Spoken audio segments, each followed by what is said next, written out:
When we speak of David Gilmour, we often speak in reverence.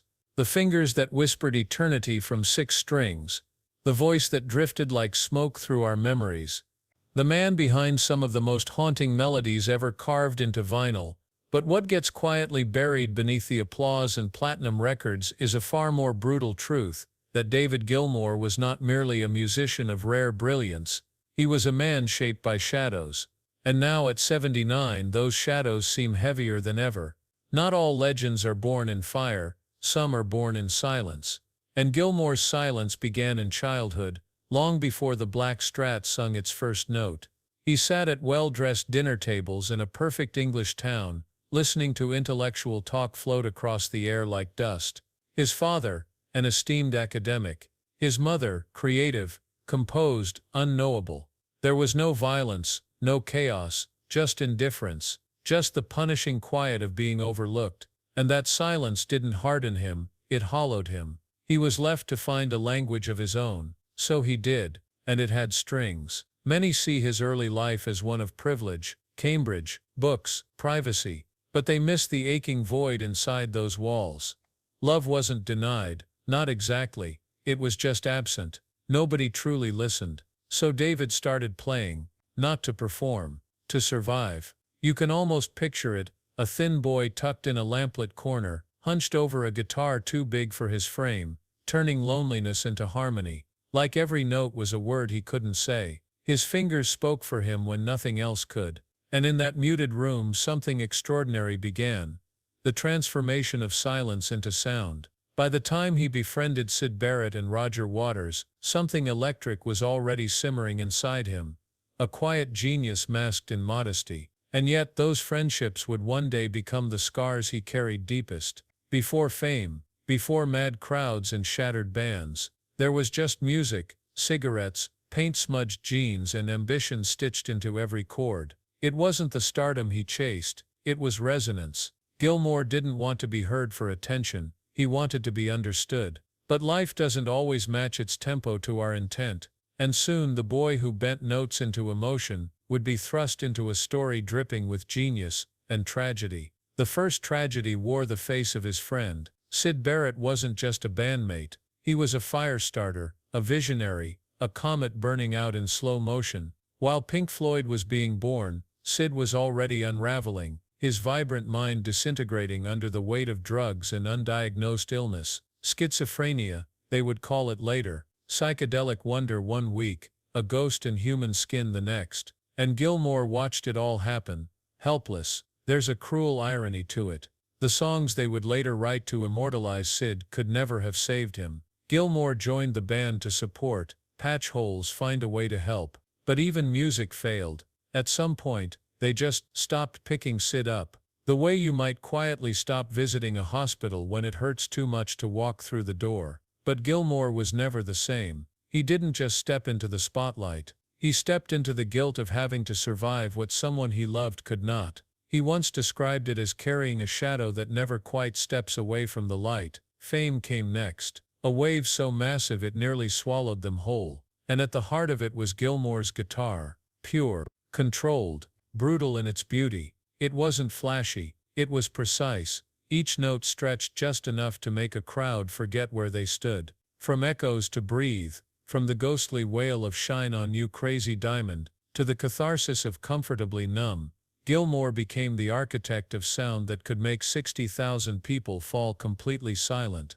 Not through volume, through emotion. But even that brilliance had a cost. Behind the wall of sound were fractures no album could fix. And that is perhaps the cruelest part of the myth, that while Gilmour was building a legacy, life was quietly dismantling everything around him. You see, it's easy to forget that while David Gilmour was becoming a legend, he was also becoming increasingly alone. Alone on stage, under the lights, alone behind the guitar, and slowly, almost imperceptibly, alone in his own band. Pink Floyd was no longer the unit that once jammed in smoky London clubs. It became a battlefield of brilliance. Cracks that began with Syd's absence deepened into canyons. Roger Waters, the lyrical tyrant.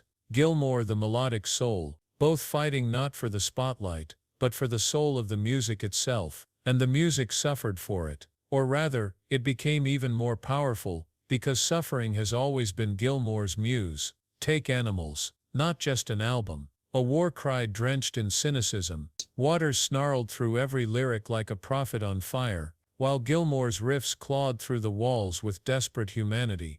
They were no longer collaborating, they were dueling. And then came The Wall, applauded as a masterpiece, lived as a breakdown. In the studio, Comfortably Numb was born from chaos. Waters wrote the lyrics, bleak and operatic, but it was Gilmour's solo, uncompromising, soaring, limitless, that made the song eternal. They fought so furiously over the arrangement that engineers had to splice 2 takes together just to get them to stop arguing. But the result? Maybe the greatest guitar solo ever recorded. Art as bloodletting. Behind the scenes, Rick Wright was exiled. The gentle backbone of Floyd cast out by Waters' dominating hand, and Gilmour, powerless, trapped between loyalty and silence. He played the chords, sang the lines, tried to hold the crumbling structure up. But how do you keep a cathedral from falling when the foundation has already cracked? It's easy to romanticize these years, but for Gilmour, they were devastation. On stage, he was a god. Off stage, a man unraveling. And then came the final humiliation. The final cut, issued under the Pink Floyd name, barely bore Gilmour's fingerprints. He described it as feeling like a session player in my own band. Waters had seized control, turned the project into a solo manifesto, while still invoking the group name. Gilmour was sidelined, marginalized, unheard. And when Waters left, and tried to kill Pink Floyd entirely, Gilmour didn't fight with lawsuits or threats. He did what he always did, picked up the wreckage and tried to find music in it.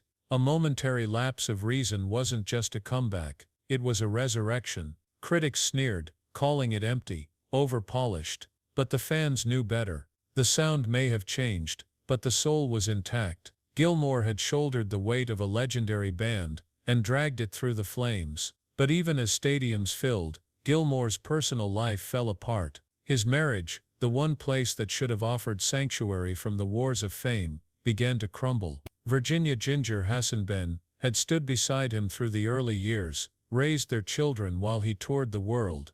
But love struggles to survive in the shadows of absence. The road ate away at their bond, leaving behind echoes of arguments and quiet disconnection.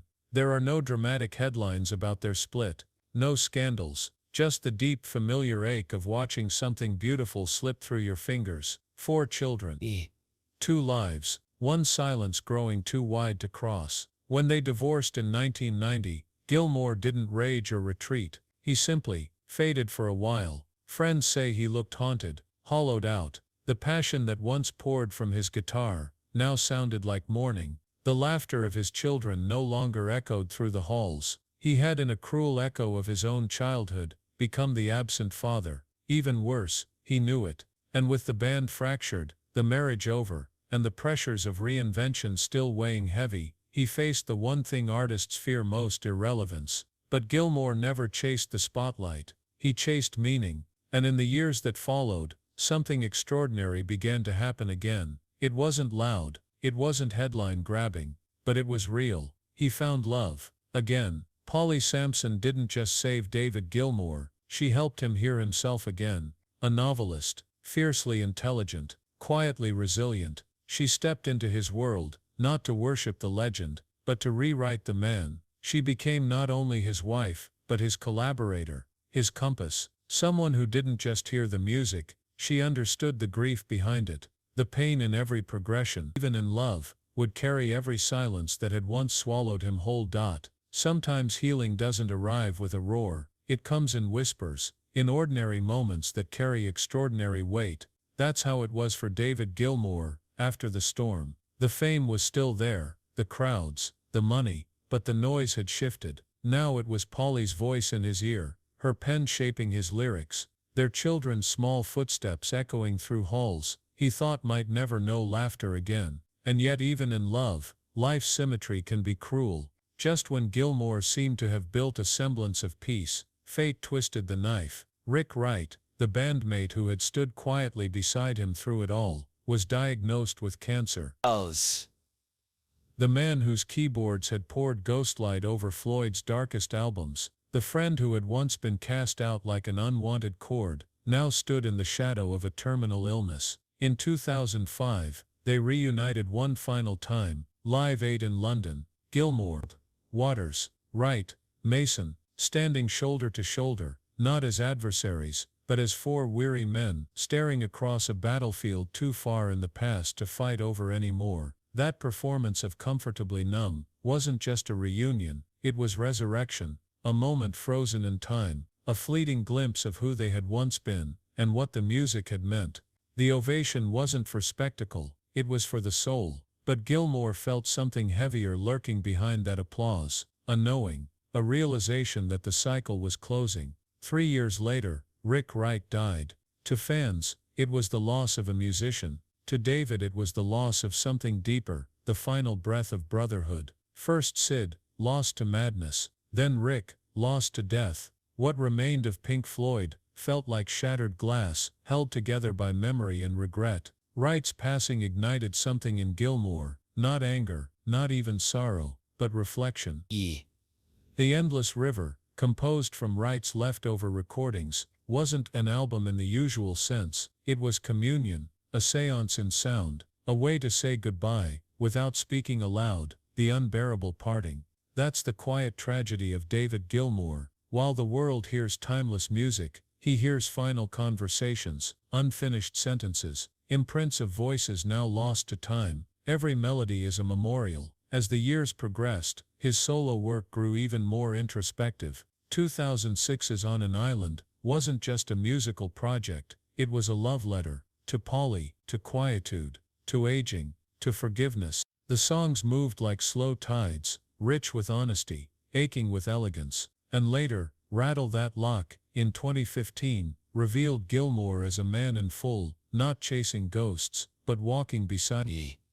By this point, the stadiums were mostly behind him. He no longer needed deafening cheers or lights, blinding his stage. He had traded them for something more intimate, family. Romany and Gabriel, the youngest of his children with Polly, didn't just inherit his name, they carried his artistry. Romany's voice shimmered like sunlight over water, Gabriel's instrumental sense echoing his father's quiet command of tone. They performed with him, stood beside him on modern stages, reminding the world that music was no longer just Gilmour's past. It was his legacy, living and breathing. And yet for all the serenity he's built, a deeper tragedy remains. David Gilmour is the last bridge to something sacred that cannot be rebuilt. Pink Floyd burned too brightly to survive intact. And now one by one, its architects have faded. Barrett gone, Wright gone, Waters, estranged by wounds too deep to close. Mason, faithful, but quiet. Sometimes Gilmour and Mason still share a stage, smiles gentle, eyes knowing, like soldiers in the same uniform decades after the war. But the silence behind them speaks louder than applause. The missing faces haunt their every harmony, and in this quiet twilight, Gilmour turns inward. He walks the Sussex coast, tends to his garden, records at the Astoria, the legendary houseboat turned studio, where so much of Pink Floyd's late genius was captured. The guitars remain, though not all. In 2019, he sold 120 from his collection, including the Black Strat. The very guitar that defined Shine On Comfortably Numb, Echoes. It sold for nearly $4 million, but it wasn't a farewell, it was a gift. All proceeds, over $21 million, were donated to environmental causes, meant to serve something greater than nostalgia. My guitars served me well, he said quietly, but it's time for them to serve the planet. It was more than charity, it was philosophy. A man who had spent decades turning pain into beauty, now trying to turn beauty into purpose. Yet through it all, through legacy, love, loss, and generosity, there's a refrain that never quite fades. The ache of who's no longer there, the understanding that the very sound of David Gilmour's guitar is tied not to fame, but to absence, that every solo is a dedication, every note, a eulogy. At 79, he walks through more memories than moments, but still, he plays, because silence, even now, is never the end. There's a certain stillness to David Gilmour now. Not the silence of absence, but the kind that settles over a landscape long after the storm has passed. He no longer seeks validation, perhaps he never truly did. The adoration of millions was always secondary to something deeper, something quieter, clarity. Baal. And yet even in that stillness, there remains an echo of tragedy. Because while fans continue to revisit the music, to explore the mythos of Floyd, to marvel at Gilmour's solos, to argue over analog versus digital recordings, few truly see the man behind it all. The one who lost friends to madness, to time, to ego. The one who buried parts of himself in every album, like leaving messages in bottles for people he'd never meet. And despite his legacy, despite the reverent way generations worship his tone, he has remained, in many ways, misunderstood. People often mistake restraint for peace, but David Gilmour's restraint was born from survival. He learned early not to shout. That shouting didn't make people listen. Music did, melody did, emotion did. So he refined his voice into something sharper than anger, something more eternal than rage. And in doing so he taught a generation that power isn't in volume, it's in vulnerability. That's the contradiction that defines him. The quiet man who shook the world, the reluctant frontman, the compassionate craftsman, the soul who mourned every break, yet somehow became the glue that held everything together. When Sid vanished, Gilmour played on. When Wright was cut loose, Gilmour brought him quietly back. Even when Waters stormed away, suing, ranting, accusing, Gilmour never retaliated publicly. He let his guitar respond. And it did, with grace, with force, with more truth than any press release could carry.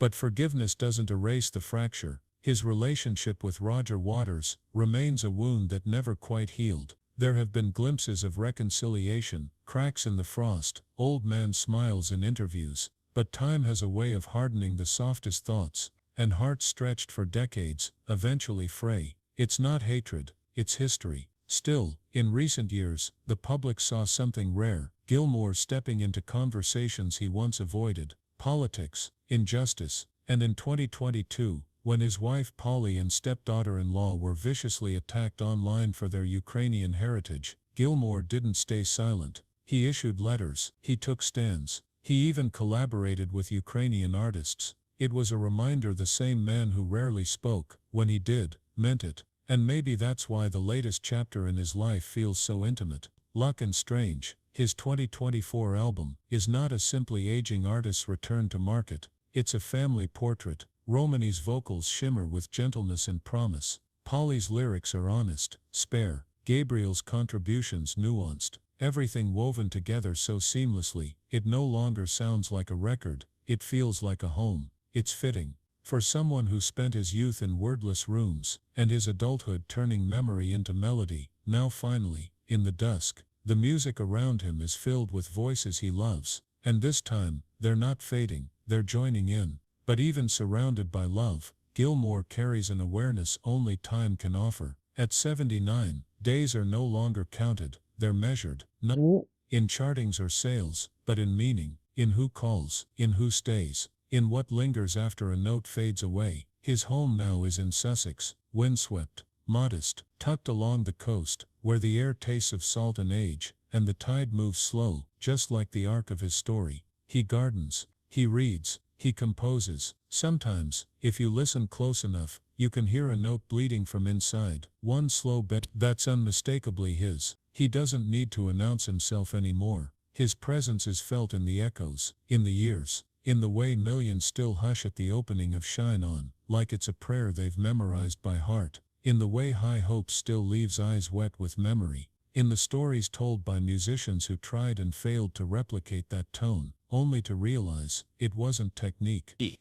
It was soul. And tragically that kind of soul doesn't get passed down like instruments. David Gilmour didn't invent a sound, he became one. And now, as birthdays turn into milestones, and even fans begin to quietly wonder how many more albums or shows or interviews they'll get, the unspoken truth returns. The tragedy of David Gilmour isn't in what he's lost, it's in what we're losing. Each passing year brings us closer to silence, and when that moment comes, when the strings are finally still, the boat rocks gently on the and the final chord fades into the ether, it won't be just a death we mourn, it'll be the departure of something rare, something we may never hear again. Mortality has a strange way of following not as a threat, but as a whisper, a slow reminder that even the infinite must one day end. For David Gilmour, that whisper has grown louder over the years, not in the crack of his voice, or the tremble in his hands, but in the way he looks out at the world now, in the way his interviews have grown more reflective, in how his answers are no longer technical, but emotional. When asked what legacy he wants to leave, he doesn't speak of riffs or charts, or even Pink Floyd. He talks about honesty, family, peace. But beneath those calm waters, one can't help but feel the undercurrent of things left unsaid, the weight of having lived through more than any one soul should, and having turned it all into music that millions hear, but few truly understand. That is the cruel irony of artistic genius. You become known everywhere, but understood by almost no one, and that loneliness never really left him. On the surface, Gilmour's life is idyllic, a timeless artist surrounded by an extraordinary family, a career most musicians would trade everything for. He still commands respect, still sells out venues, still hears the applause spiral into the dark every time a note leaves his fingers. But applause does not outlive heartbreak. Despite all the lights, the millions of fans, the iconic status, there are things Gilmour never outran: the guilt over Sid, the failure to save Rick, the bitterness etched into his bond with Roger, the separation from his first 4 children during their most formative years. He once said in an interview, almost in a whisper, "I tried, but by the time I realized I was failing at home, the damage was already done." That's the heartbreak no tour can fix, because Gilmour was never the kind of man who sought distance. It found him, over and over, in childhood, in friendship, in marriage, in music, and every time he turned that ache into melody.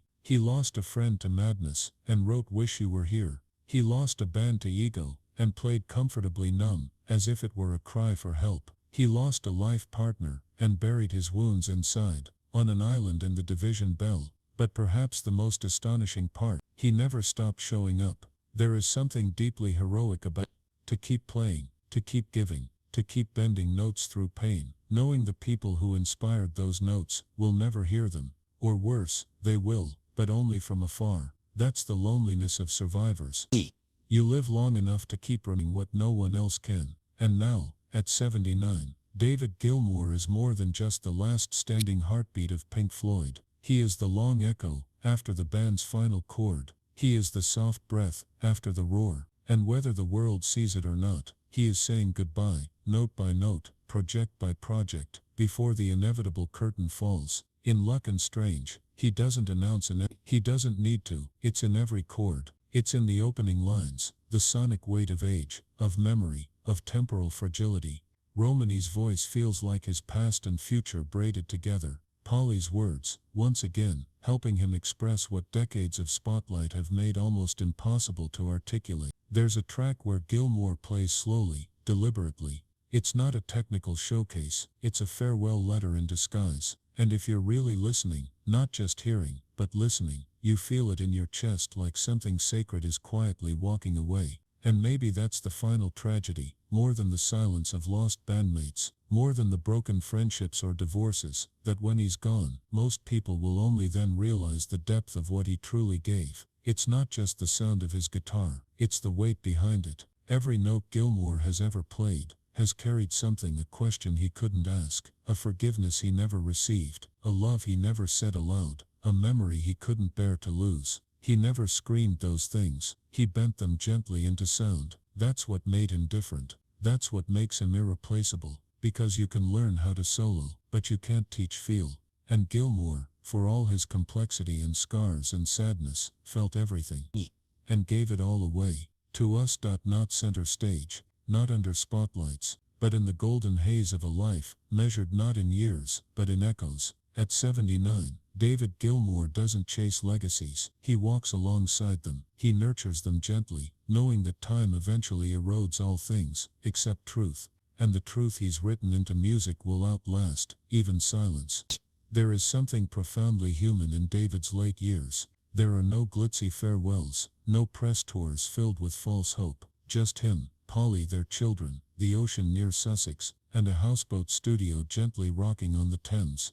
His world has shrunk in size, but not in meaning. He's no longer the reluctant frontman of Pink Floyd, or the man burdened by other people's genius. He's just David, a man who once cried into guitar strings in a quiet Cambridge room, and went on to make generations feel seen, understood, and less alone. And still, the tragedy lingers, not because his story ended in chaos, it didn't, but because even in healing, there's an ache that doesn't fade, a longing for the what could have been, for one more conversation with Rick, for even the shadow of reconciliation with Sid, for peace, where only distance now exists with Roger. You can't rewrite those chapters, not even with melody, but there is grace in how he carries them.